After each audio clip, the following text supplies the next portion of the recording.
right, good evening, everybody who chose to join in tonight. It's going to be a relatively light show tonight. There's some stuff going on for other members of our community that kind of interferes with with joining in on tonight's train wreck. I get it. I'm not going to knock it. We're not going to go into details as to what it is. If you know, you know. If you don't, buckle up.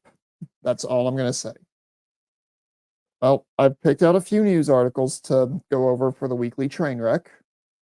And we do have one guy to actually have a conversation about it with. Welcome to the show, JMO. Yo! So before we get into the articles, you said you and your kids had an interesting currency experience. You want to go ahead and share that? Because that is actually kind of funny. Yeah, so we went to there's a big flea market here in Colorado, and we try to go to it. So my daughter wanted this Mickey Mouse keychain, and it was $2 from this vendor. So I buy it with a $2 bill, and she threatens to call the cops on me for forging currency, and screaming so loud that people in the opposite side of the flea market inside the building can hear her frustrations. So the guy came out, looks at the $2 bill, hands her two ones, and then they get into this argument, and he tells her, no, it's real money. It's just an odd currency, but it is real money. So she finally calms down, walks away, and then I try my social experiment. I was like, so I'm going to buy another keychain since her husband showed up and see how this one goes. I get the keychain, I hand him a $2 bill. And he was happy as hell because he hasn't seen one since he was a little kid. So for the second time that day, another person made her look dumber than she already looked. Now, I do have learn to ask a currencies, question. people. I do have to ask a question that I forgot to ask in the backstage when you first told me this story. All right. What was her hair color? What was her what? What was her hair color? She's a redhead. Oh, thank God, she's not another blonde. No, that would have made it even funnier, but no, she's a redhead. Because you do realize that's the makings of a grade A blonde joke right there. Oh yeah. I'm gonna print out a $3 bill and see how that works. Oh, that would get you arrested. Yeah. I don't think O.J. Simpson was a president. He was in my book. Okay, well, let's go ahead and jump into the articles. I've got 4 picked out in case somebody else decides to jump in. But Okay. as of right now, there's 2 of them we are going to discuss because they're ones we talked about before the show, and we both agree needs to be brought up because one of them incredibly stupid, the other one rather heartbreaking if you're a dog lover. Right. And if you live in North Carolina, or where was that? Is it North Carolina? Pennsylvania, my bad. If you live in Pennsylvania and you have to kennel your pup, you might want to look into this because it's going to be weird, unfortunately. Hence what I have on my screen for my name under my name right now. Stop the planet. I want off. So, our first story tonight. NASA proposes a radical plan to fight climate change that involves injecting the atmosphere with millions of tons of ice to cool the planet. This comes from the Daily Mail. Obviously, I'm going to paraphrase this. You can find it on MSN. You can find it. I'm sure you can find it doing a Google search for it. But NASA and the National Oceanic and Atmospheric Administration believe drying the atmosphere could fight climate change. And they want scientists to inject up to 2 tons of ice in the atmosphere every week.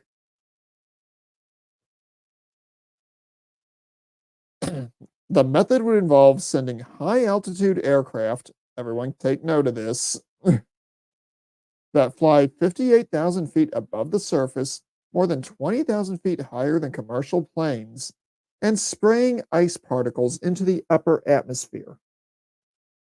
According to the proposal, this would freeze water and remove water vapor before it turns into greenhouse gas emissions, ultimately increase or which traps heat from escaping the earth and ultimately increases the temperature on the earth. But the ice particles, okay, we're not gonna reheat or restate that because that is the same paragraph twice. The plan is a collaboration between NASA and the National Oceanic and Atmospheric Administration, NOAA. The idea of drying the upper atmosphere is the newest addition to what some scientists are calling a last ditch toolbox to deal with climate change by manipulating the world's atmosphere or oceans. We already know that's called geoengineering. We're skipping that paragraph. Now, a NOAA scientist or physicist who is the lead author of this study actually admits this isn't something that we can even implement right now. This is about exploring what might be possible in the future and identifying research directions. He noted that the efforts would not counteract the effects of CO2 and would only cool the atmosphere by 1/70th, which is equal to the amount of warmth given by CO2. It will only be a very small shift in the other direction, he said. NASA and NOAA's plan would seed the region just below the stratosphere with ice particles. This region is where the air slowly rises, bringing with it water vapor. According to NASA, water vapor is Earth's most abundant greenhouse gas, and it is responsible for half the planet's greenhouse effect. I kind of wonder if stupidity is the other one. The scientists pointed out how emissions per person peaked in 2012 and have remained the same since, along with the notion that organic food is not more climate friendly and the dreaded 2.7 the I hope that means Fahrenheit of warning is not a tipping point into oblivion. Then they go into the science behind it, which honestly none of us I think are in the mood for. And then there's another scientist who uses a cheese analogy to try to give how to deal with the problem. Now, I'm just going to point out one thing. They want to use what are essentially modified 747s and 737 type aircraft to fly up into the stratosphere to spray ice particles to fight carbon emissions. Pop quiz for anyone in the panel or in the audience. What do jet engines give off when they're in flight? CO2. Yeah, so how does this circular logic make sense?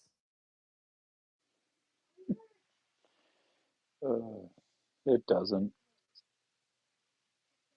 Hey, JMO, in your time in the military, did you ever hear a second lieutenant come up with anything quite this stupid? No. Now, the the very worst of the lieutenants or just officers in general that you dealt with, what would they have said if that was the op order given? Say goodbye to your new rifles. All our funding's gone. Wouldn't even the worst of them going up to the person who was giving that briefing, put their hand over their shoulder and go, "Come with me. We need to talk." Right. This is.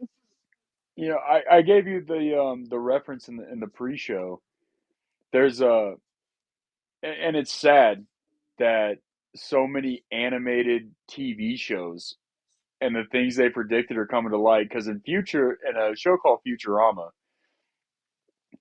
They go to space, they land on Halley's Comet, cut out a block of ice, and drop it into the ocean to stop global warming. And they do it once a year. I just have to wonder, when did Idiocracy turn from a comedy to a how-to guide? Internet. Sad thing is, you're probably right about that, JMO. You know, and kind of on the same topic, when you talk about these planet people or vegetarian or animal rights activists, what the sad thing is they're not understanding when it comes to the CO2 levels and the bad atmosphere that we have, or whatever the situation may be. Vegetarians are actually the biggest killers on Earth, Mm-hmm. and this was proven. So if I go out and I hunt an animal, that meat's going to be about 99 times more healthy than anything I could buy at the store. Yeah. Vegetarians take the cake on mass genocide because if you're a vegetarian farmer, right? We'll use those as an inference. If a rabbit gets in there and chews on one little leaf of lettuce, they'll pesticide the entire field. Yep. That releases stuff in the atmosphere. They've done it with birds, flies, bugs, and rodents, and Oh they yeah. do it about once a week. You know, there is actually an invasive species they need to do it to as well. That it tends to be centralized in Washington, D.C. and various other cities around the country. It's called the bureaucrat. Right. And How, by the way, go ahead. how much would the carbon footprint go down if we reduce the bureaucrat population by 10%? A lot. So actually, and a scientist actually proved that. I can't remember the gentleman who released the article, but he said if we actually stopped making and mining for electric vehicles, the carbon emissions would be so tremendous that it could actually solve about close to 30 to 40% of the global warming problem. Just because it runs on electric doesn't mean it's not emitting anything. Well, let me point something out. Uh, I first want to throw this caveat out there. Yes, we have not been good stewards of the planet. Right. No, I don't think we're having as huge of an impact as they say we are. Are we having an impact? Yes. Is it a net negative? Maybe. Right. If we were to cut all CO2 emissions from the modern world, and by modern world, I mean anything past about 1870-ish, Okay. yeah, it would reduce CO2 emissions by a substantial amount. The first time a volcano goes off, the CO2 emissions would be more than triple what we put out in a year. Yeah. And that includes China. Yeah. So, yeah, I am all for doing things that that are good stewards of the earth. I am all for responsible mineral usage, responsible Right. fuel usage. You're never going to hear me argue against that. I mean, JMO, you and I probably don't agree on a lot of the fine points on this topic. But Right. is anything that I'm saying anything that really strikes you as being absolutely batshit insane?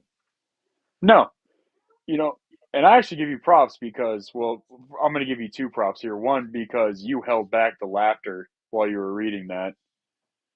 I was laughing my ass off while I was muted. But you actually went to a place where no one wants to go to. So the most destructive country on the planet is China.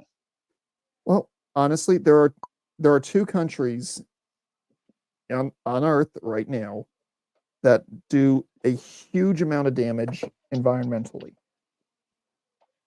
And they are, as you mentioned already, China and India. Yep. Do you know why no one wants to talk about either of those? I don't want to go to war. Actually, that's not the reason. The reason is actually even stupider than that. Huh. The term developing nations. Oh, China is still considered, even though they're a almost USSR grade superpower, they are considered a developing nation. Jesus. It's just it's never gonna end. Someone, you know, I almost hate to bring this up, but I think this is where it's gonna go. So, someone from the wrong political side could solve global warming, and the other side will just crap on it, no matter who it is or what they do. Oh yeah. But It, it's the old Spider-Man animated TV show joke. yeah, Spider-Man once said this to that one black guy who was always his defender in the 90s animated show. I don't yeah, know if you ever watched that or not, I did.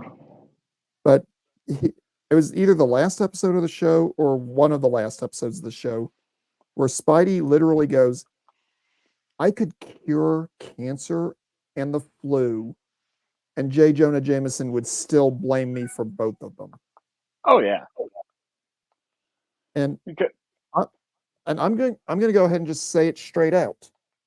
If hypothetically Donald Trump were to come out tomorrow and say, I have gotten with these preeminent scientists from all over the world, and we have a 2-year plan to reduce greenhouse emissions and keep population in the level of comfort that they are accustomed to right now, and it would cost less than $500 million. Yeah. He would be lampooned before he even got the plan out of his mouth. Oh, instantly. Now, and we're going to go ahead and flip the script. Insert Democrat politician that people, we're going to go with Obama, because that's one that a lot of Democrats still love for whatever reason. He could come out and say the exact same thing, and just like you were saying, he would be lampooned before the sentence is out of his mouth. Oh yeah. And bear in mind, I am not trying to go political with this show. I want this to be something where we're looking at problems and news articles of the week and laughing at them. That's why I call it the weekly train wreck. All right, JMO, what's the joke about train wrecks? I don't know. I don't want to look, but I can't turn away. Right. Oh, okay. What is pretty much the news at this point falls into that exact sentimentality. I don't want to look, but I can't turn away. Yeah. There's just, unfortunately, it gets even worse. And it will get increasingly worse the closer and closer we get to election time. That's when nothing but bad will always be on the news. Mm-hmm. That's when somehow, no matter who's running, somehow they started World War One. Oh And yeah. it's just going to be a race to the stupid finish. Which is honestly why I really want to avoid going super political on this show. Right. Now, on my regular day room show every other Saturday, we might touch on politics a little bit more heavily. But like I said, I want this to be something that people can come to on Friday nights until Rhino comes back and have a good chuckle at the stupidity. Because like I've said before, as soon as Red Pill Rhino wants his time slot back, this show goes away. Right. So it has an expiration date. I just don't know what that expiration date is yet. Mm. So, do you think this article has been beat to death? Oh, yeah. Alrighty. So, we are going to can that one. And we're going to go to the other one that I said we would talk about tonight. There is a third one that if JMO feels like he wants to stick on for one more, we will go ahead and touch on, because it could be classified as good news, at least for those of us that served in the military. and got out in good standing. Oh, Well, I'm pretty sure that certain administrations don't really deal with people who got other than honorable discharges, and I'm not saying that to be a right. joke. No, you're good. Okay. Dog kennels grapple with unintended consequences of a new Pennsylvania law. And this particular story comes from a publication called Dog Time. Amidst the chaos and upheaval following a catastrophic train derailment in East Palestine, Ohio in early 2003, pet owners faced a daunting challenge. They had to ensure the safety and care of their beloved dogs. I'm also going to point out cats also can be put in kennels. I had to do it when I went to annual training a couple of times. My cat hated it. Details. Many turned to dog kennels like one in nearby Beaver Falls, Pennsylvania. However, new dog laws are significantly impacting this. Owners of Pennsylvania dog kennels are uncertain about how a new state law affects out of state business. Ladies and gentlemen, strap in, grab popcorn, grab your I'm special helmet if you feel the need to have it. This one's wild. Owners of Pennsylvania dog kennels are uncertain about new state law how a new state law affects out of state businesses or business. Kennels are grappling with the implications of Pennsylvania's newly enacted dog law, navigating through a labyrinth of information as a local news organization reported. These adjustments stem from Senate Bill 746, which garnered broad bipartisan support in Pennsylvania's House and Senate before the state governor signed it into law. In 2023, many dog owners left their furry friends in a boarding kennel near, well, it's called Darlington Paws. The owner stated, "They are literally 7 minutes from me, so last year I was able to help." Unfortunately, this must be about East Palestine. My apologies. Unfortunately, the new Pennsylvania dog laws have shaken up these kennels. According to the new provisions, dog kennels must mandate out-of-state dog owners to furnish a certificate of vaccination. Moreover, the dog owners must also get an interstate certificate of veterinary inspection upon admission to the facility. The law also specifies that the Interstate Certificate of Veterinary Inspection, also known as a CVI, must be issued by an accredited veterinarian located in the state where the dog owner resides. These new regulations are proving to be financially inefficient for pet parents. Just call them pet owners. Good grief.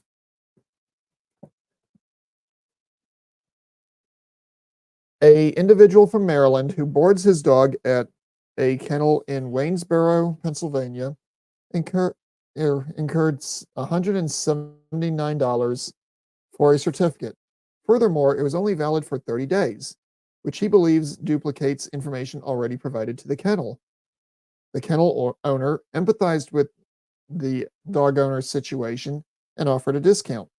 Additionally, she highlighted the financial burden of providing certificates for Maryland customers, particularly those who board their dogs frequently, potentially costing thousands of dollars annually.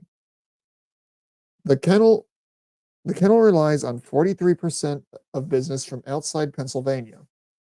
As a result, the owner is now facing financial strain as out-of-state customers are canceling reservations due to the expensive certificates. That is all that's on that story. We're not going to go diving into the comments because that can often be a cesspool of scum and villainy that makes Mos Eisley and Washington, D.C. look like pleasant places to visit. So, JMO, you mentioned prior to going live that you're a cat person more than a dog person, correct? Right. Well, I mean, I love both. It's just I prefer one over the other. Yeah. Yeah, well, everyone has a preference. Much like you, I'm a cat person myself. I'll be completely honest. My cat hates the boxed wine and cat land that Pop has, especially the meows at the very end. She always kind of acts like, "Where's that coming from?" when that plays. And I've had to board my cat at a kennel before for annual training when I was still doing annual training for the reserves. It stressed her out like nobody's business. Taking her to the vet stresses her out like nobody's business. And the state of Pennsylvania now expects owners to take their animals to get a certificate before they can board them in the state. Jesus. I think I get where they're going. They want to make sure the animals are healthy and not bringing any kind of diseases from out of state into the state. But we're in North America. Unless you're bringing something from like Alaska and Hawaii to Pennsylvania, you've probably got the same diseases endemic, wouldn't you say? Oh yeah. It's just going to be a matter of time before you have to provide a COVID test for your dog or cat. Don't even get me started on that. Like, like that's the stupid extent it's going to. So, in order for someone to go out of state, it's now $179 to board and kennel their dog. Well, at That's least in just, Pennsylvania. that's just for the certificate. And Yeah, that was that's just from not the that was just from the veterinarian that particular individual went to. yeah, and that's not including what you got to pay to house the animal while you're gone. Mm-hmm. You know, it's a lot of things go into it when you kennel an animal. Like people who kennel their animals throughout the day, it's understandable. You don't want your house torn up, but you're there at the end of the day. They let them out, they get their freedom, they roam around the house. That's fine and dandy. But when you're talking about boarding something, you know, as you say, when you do a AIT for 2 weeks or however long you may be It gone, was AT, not AIT, but yeah, AT. go on. But when you house something for that long, it's almost like you're charging them to not even let the animal out. And Yeah. that's the part that kind of bothers me because even if it's a dog or a cat, it needs something sociable to make the time go by. Well, at the Although, very least, it needs to be able to get out and stretch its legs and run. yeah, you I mean, know, I live in a little one-bedroom apartment, and I do have a kennel crate for my cat because she's been getting bipolar recently. And when she right. starts getting nasty, I put her in there until she's through whatever spell she's going through. She willingly goes into that cage. Apparently, she thinks of it as her safe space. So, but the thing is, I'm not going to leave her locked in there during the course of the day when I'm at work. Yeah, And when I have to go to drill for the last time here at the end of the month, I'm not going to leave her locked in there when I go. I might put her in there when I get back until she realizes, oh, hey, yeah, this is the guy that's supposed to be here giving me food. But I don't know. This almost seems like it's a law that was done in search of a problem. yeah, Again, maybe it would make sense if they were talking about people who were boarding their pets from the opposite side of the country. But I'm just not understanding the logic behind this. because there isn't one. They just found another niche in the market where someone can collect money on something else. Like, Yeah, come on, $180 for a certificate. And what happens if it's wait till they say mandatory? We have to have vaccinations within 6 months of you boarding the animal. Vaccinations is supposed to be good for years, so now you're screwed and you got to pay more. It's gonna become like renting a car. in some states it already is. Yeah, that's ridiculous. Hold on.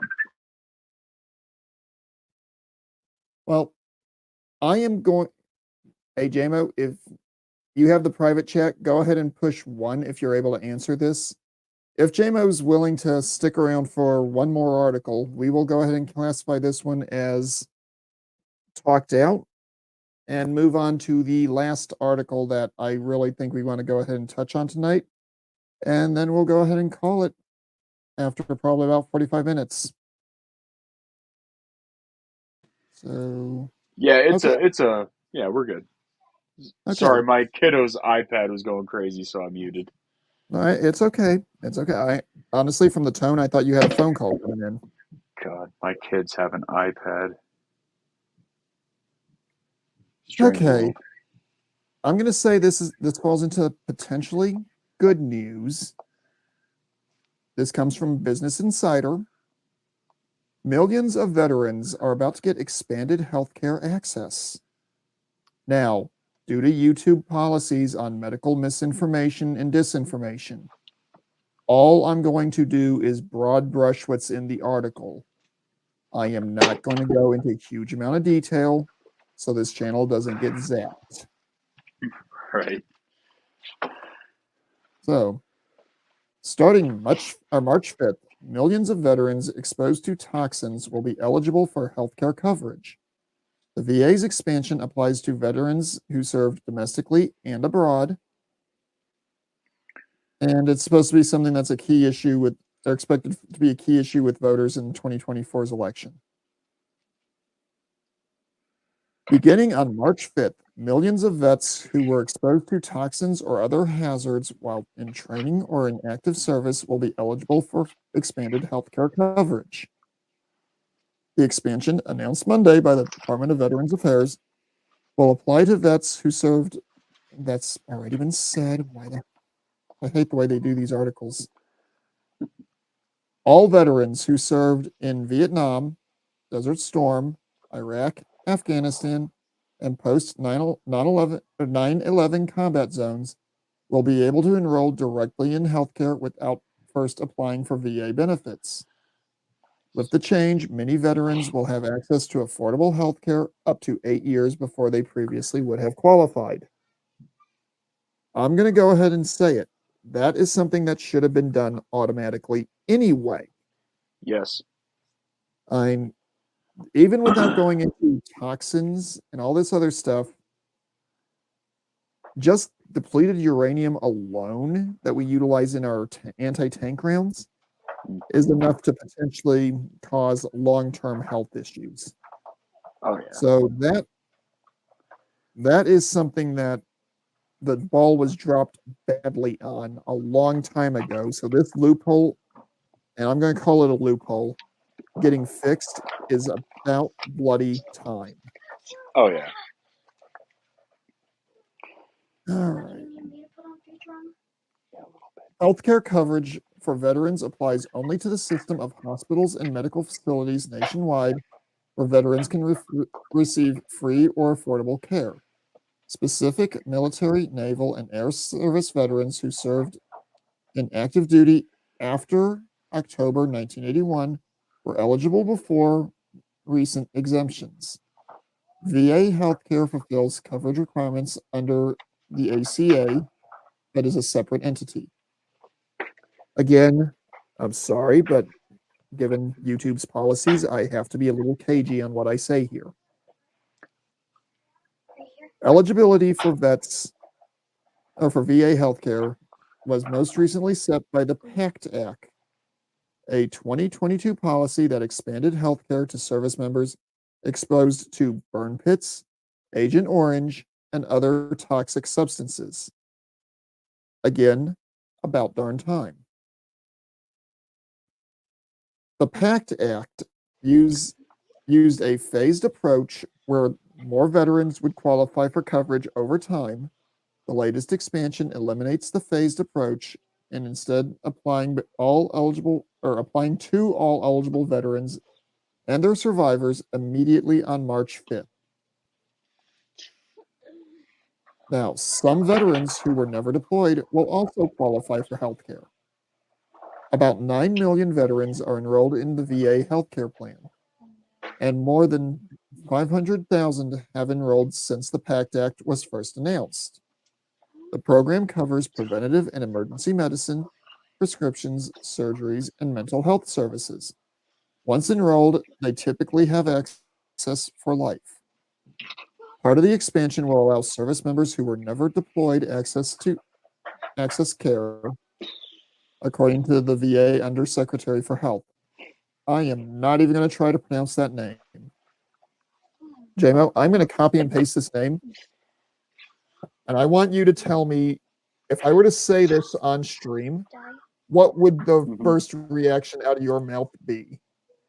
It is in the private chat.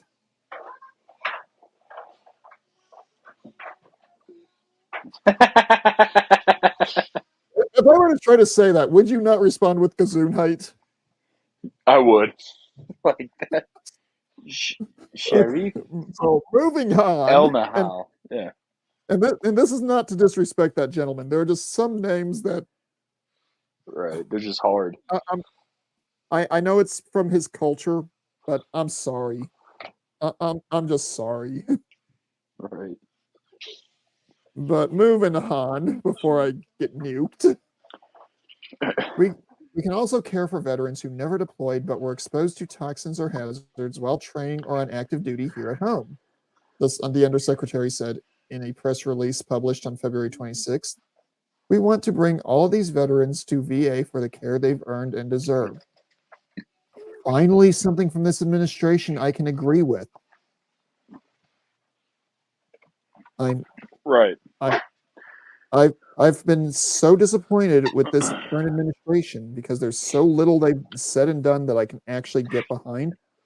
This is finally something I can say, yes, you can take pride in saying you did that. Yeah. Some veterans can qualify for Medicare and VA coverage simultaneously, further lowering their copay deductible and costs. Okay, this is going to be kind of a spicy take. If you're a vet in the VA, you shouldn't need Medicare unless it's to cover down for family members. Yeah.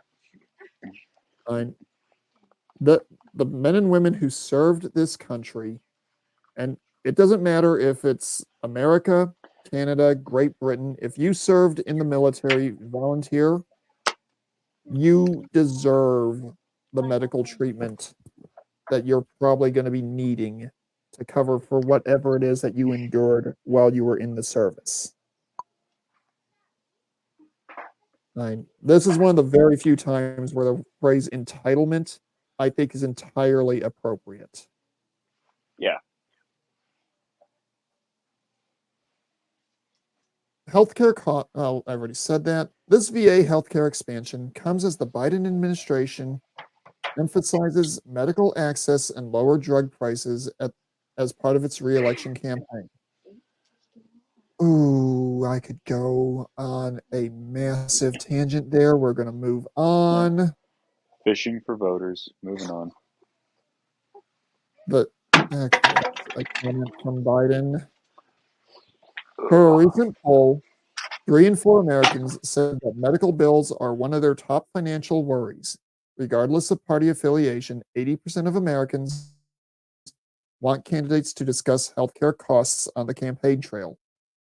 I'm going to push back on that. I don't want them to discuss healthcare costs.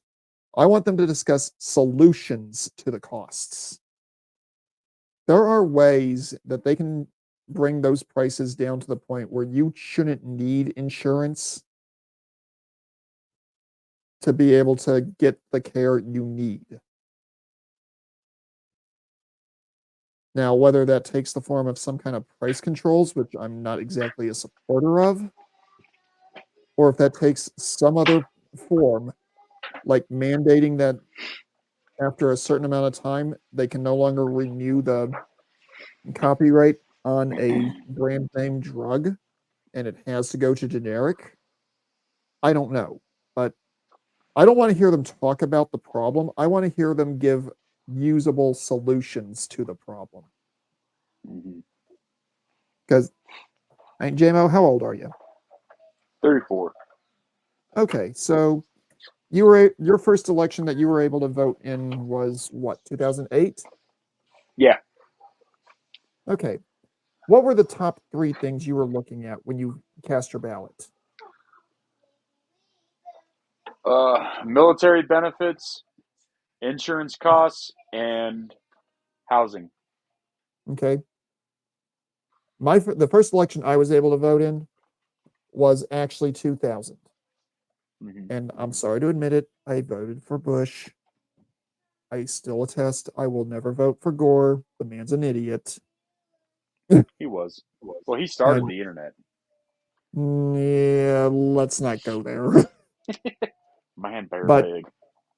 but by that same token, for the last 20 years, I have heard politicians on the campaign trail thumping their chest and talking about how they are going to fix this, fix that, fix the other.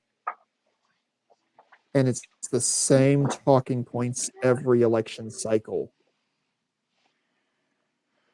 If you people were serious, you would do it. Mm-hmm. I and this is not pointed at either political party. They are both equally guilty of this foobar. I JMO, can you think of one politician in recent years who has actually followed through on a majority of his or her campaign promises? Not recently. The closest one I could think of would be probably Reagan. Okay.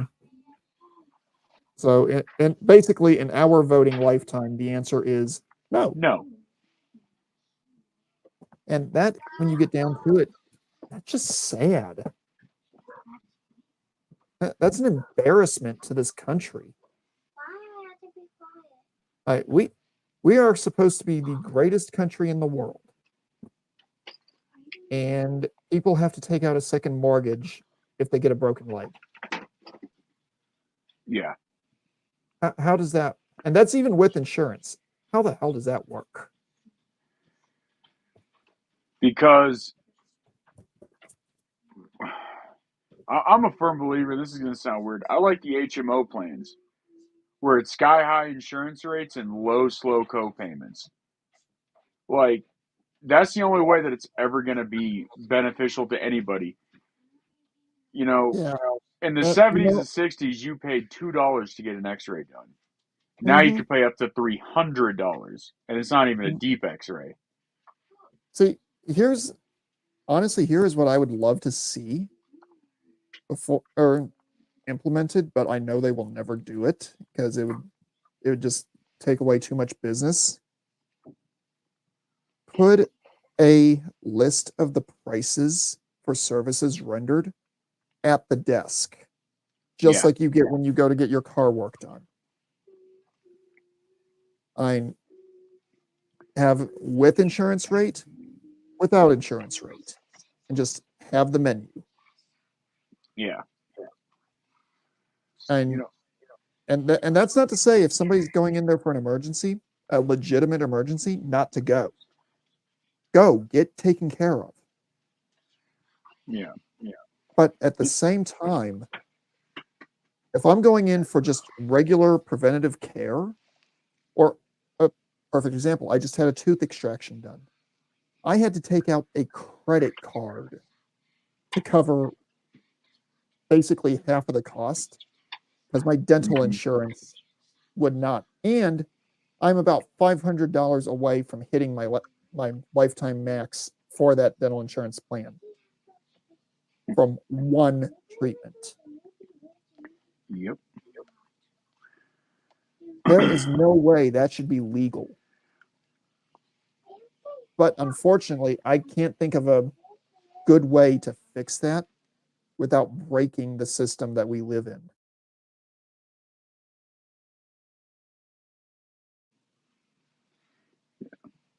I mean, the one thing that I would like to see get touched on is I don't think it matters what you saw or what obviously the chemicals you get exposed to, especially in the military, can be very, very detrimental to your health. But I think it should encompass all veterans. Period. Should have a wider range. Oh, from the way I'm reading this, that's actually what's happening Oh, with okay. it.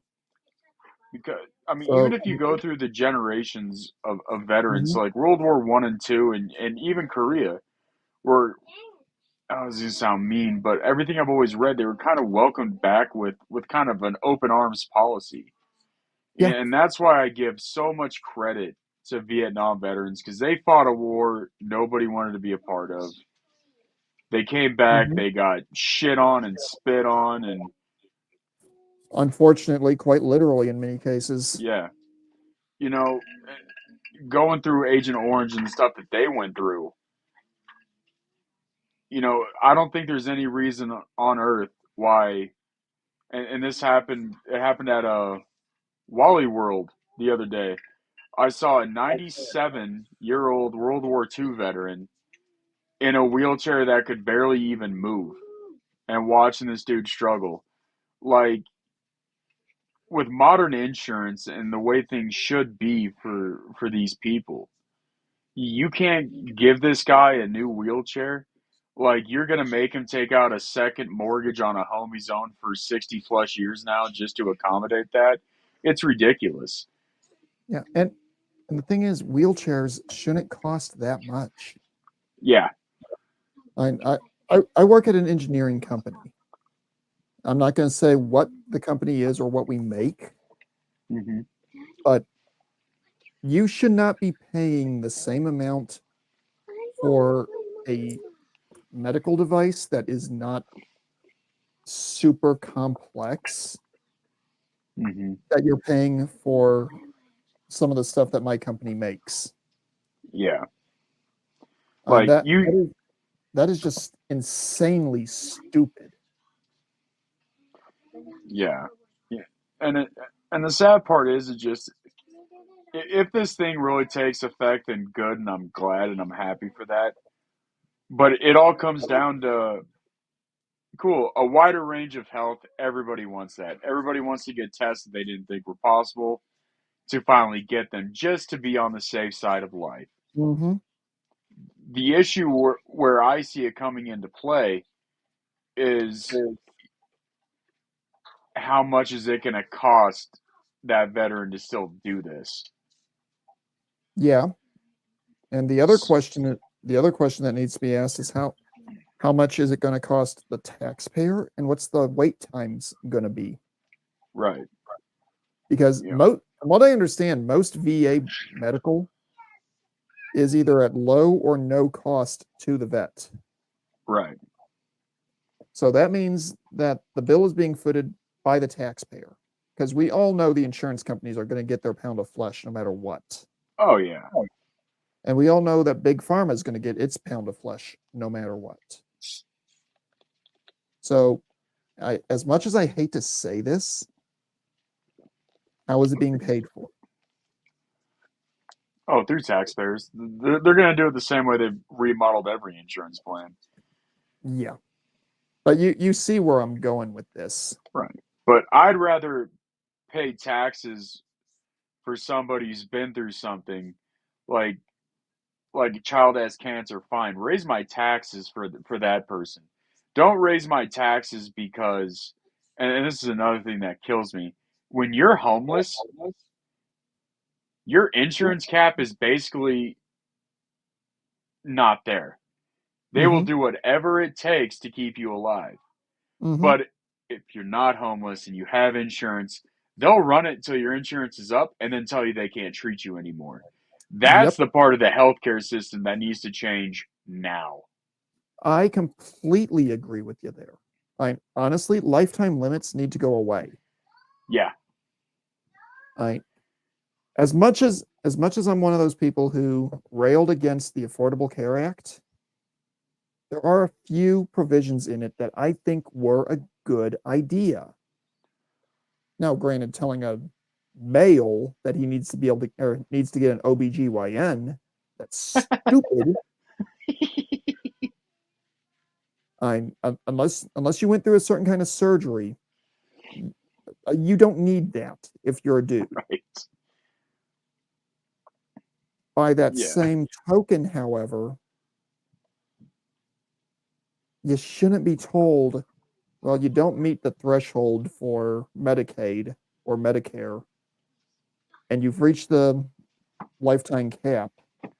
So Right. your bill is going to be the same amount as that Ford F-150 you bought from or for your workplace. Yeah. Oh, and your payment plan is going to be this for the next 36 months. That will leave you on a ramen and shoestring diet. Right. You know, Medicaid's great in the way that there basically is no insurance cap. It virtually covers 99.9% of everything. Right? Mhm. It leaves just enough meat on the bone for the doctors to get paid and the hospitals to stay running. So why See, doesn't Medicaid just become the all-consuming insurance? well, here's the thing that I think that's what they were trying to do with the ACA, because if you look at the way that was engineered, it was Mhm. engineered to fail. Oh yeah. Now, because of the way it was built, when it did eventually fail, essentially that was going to leave the government on the hook for everything, turning it into single payer, Mhm. something that a lot of people who have never been in the military scream that they want. I I had a long conversation with a college student about 2, 3 years ago. Actually, no, it was a little bit longer than that. Now, whatever. It was years ago. And this person was saying how socialized healthcare was the way to go. I I was there with a Marine Corps veteran who was a classmate and kind of buddy of mine during during my time at the college. And he was like, you would not want that if you had actually worked in that kind of system. And this kid was brainwashed into thinking that it was the greatest thing ever. I looked at my buddy and was like, "You want to show him your prosthetic that you got with a socialized medical system?" He literally reaches up, unstraps two things, and hands this kid his arm.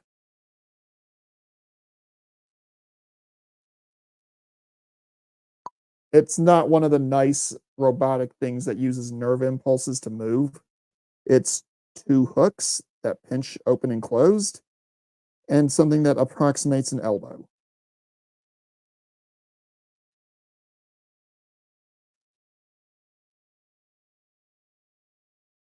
JMO, have you fallen asleep, or do you just not have anything to add on this one? Wait, can you not hear me? I didn't hear anything you were saying there, buddy. Oh shit. Sorry. So when I was in Japan in 2010, when I was doing all that, I saw people, obviously Japanese people with prosthetics, like they had lost Mhm, almost whole limbs. mhm, And the prosthetics they had, you couldn't tell that. And what I mean by that is these things were so dead on with their movement. I watched a Japanese younger kid, I think he was about my age, probably about 19, 20, mhm, and he was running down the street with a full on prosthetic, but it mhm. bended and moved just like his other leg without any delay. Yeah, and it wasn't one of these inverted hooks that you see a lot of veterans running with currently. No. And It I to it's think in that that was available then, and mhm, you look at how people who have lost limbs to war, cancer, or anything like that, and just the premiums they have to pay to even get halfway to something like that mhm. is astonishingly disgusting how Yeah, much they have to pay. well, okay. Did you ever read the novel Jurassic Park? No. One of the one of the low-level plot points early in the book was that Costa Rica, the country that the island that Jurassic Park was built on, was actually was owned by, Hmm. e.g., where it belonged to for tax purposes and whatnot. Right. was referred to as having the greatest medical system in Central America. And now this is, like I said, this is really early on in the book. And they were having mystery issues with child deletions. Again, dancing around the YouTube algorithm. Right. Now, I'm assuming you've seen the movie Jurassic Park. Oh yeah. And I'm assuming you've seen the second one, The Lost World. Hmm. Do you remember the little chicken-like dinosaurs at the very beginning of the movie that attacked that little girl? Yeah. Those were supposed to be compies, compsognathids. Hmm. In the original Jurassic Park novel, they actually did get to the mainland. They were what was causing the mystery child deaths. Oh wow. And a nurse actually found this with a couple that was down in Costa Rica for the wife and daughter to have a nice vacation while the father was getting advanced medical treatments. This book was written, I want to say, in the late 80s or early 90s. And Michael Crichton saw this problem back then. Yeah. Are you telling me that people who are paid a heck of a lot more than an author is and have access to a lot better data than he had open source in a time before the internet didn't see this coming and didn't try to figure out a way to make sure it didn't hit like a train? Hmm. Nice choice of words, given the title. Yeah, it's just like people have this common misconception that insurance is what pays physicians. It's not. Every physician is usually paid by the state they're working for, and they're To a paid certain- whatever lump sum. Anything that's insurance or that you pay cash on top of that is either strictly for their business or a bonus. yeah, it's. I'm not going to go into the business model on how Right, clinics right. operate because honestly, I don't know But enough about it to have an intelligent conversation on it. That might be a yeah, Saturday stream one of these days, but I okay. doubt it. So,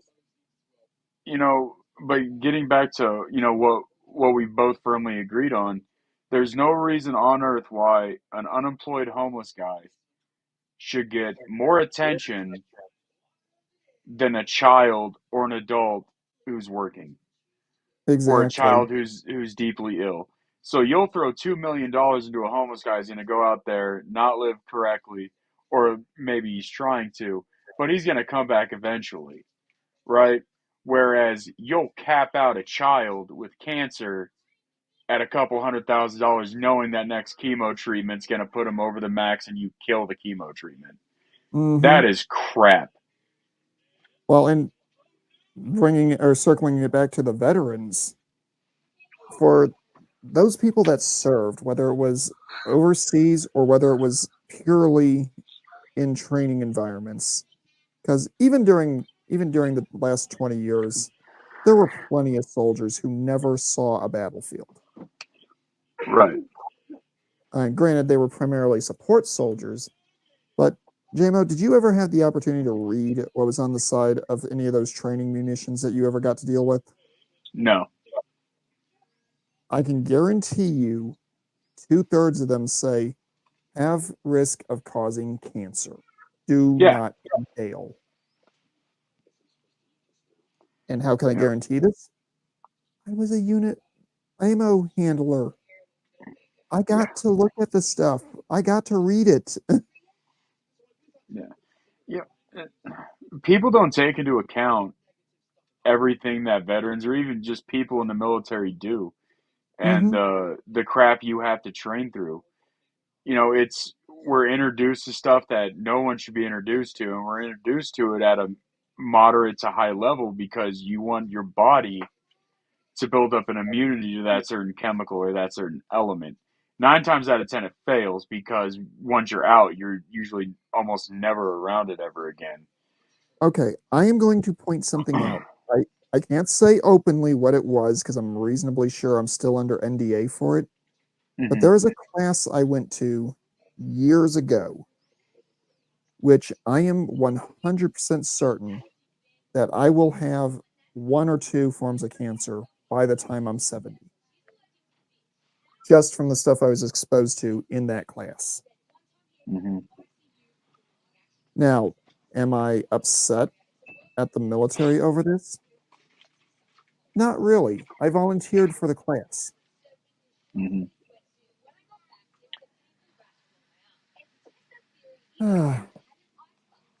Alucard, I'm glad you picked out the most important part of the conversation.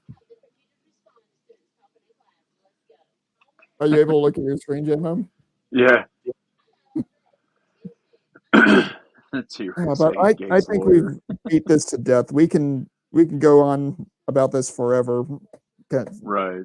Whether it's Army, Marines, Navy, or Air Force, one thing that every one of the branches can agree on: medical sucks. Oh yeah. I love how And every time we ever mention the branches, Coast Guard's never in there. okay, before we kill the stream, I'm gonna ask you this question: All Are right. Coasties DoD or DOJ? DOJ. Yet they're using DoD equipment and ranking structure. Yeah, but they're still DOJ. I know. There's a reason there's a direction I'm going in with this. I think you'll get it here in a second. All right. Does the Navy have a National Guard element?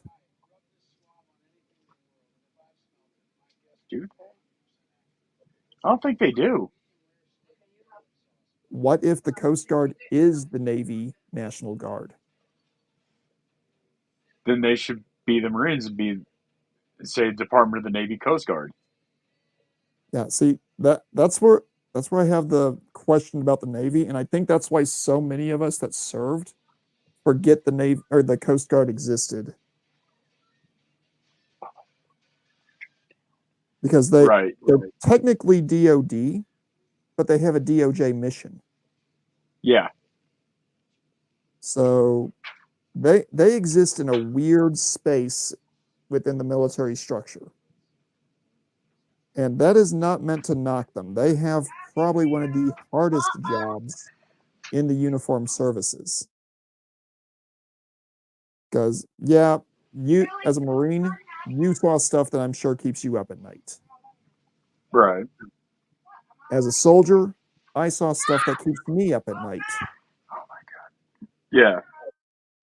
But Coasties, they're seeing stuff that you and I would see on the battlefield, or in my case, in the medical suites.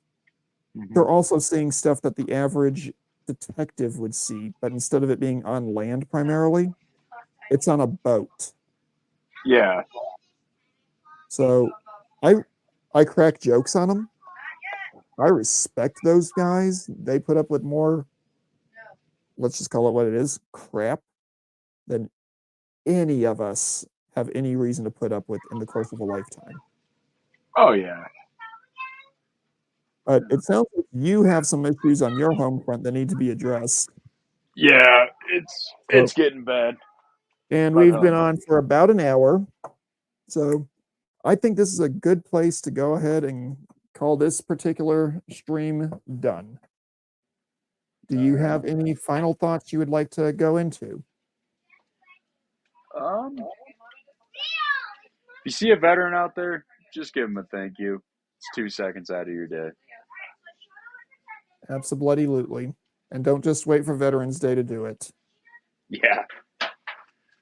Everyone remembers on Veterans Day and Memorial Day, but the other 363 days of the year, not so much. Yeah. So, all of you guys in the chat, thank you for sticking with. If you did decide to stick with, I hope you all have a good one. In theory, I will be doing my usual Saturday stream tomorrow. Topic will not be this serious. So, You all have a good one, and we are going to go ahead and roll on out.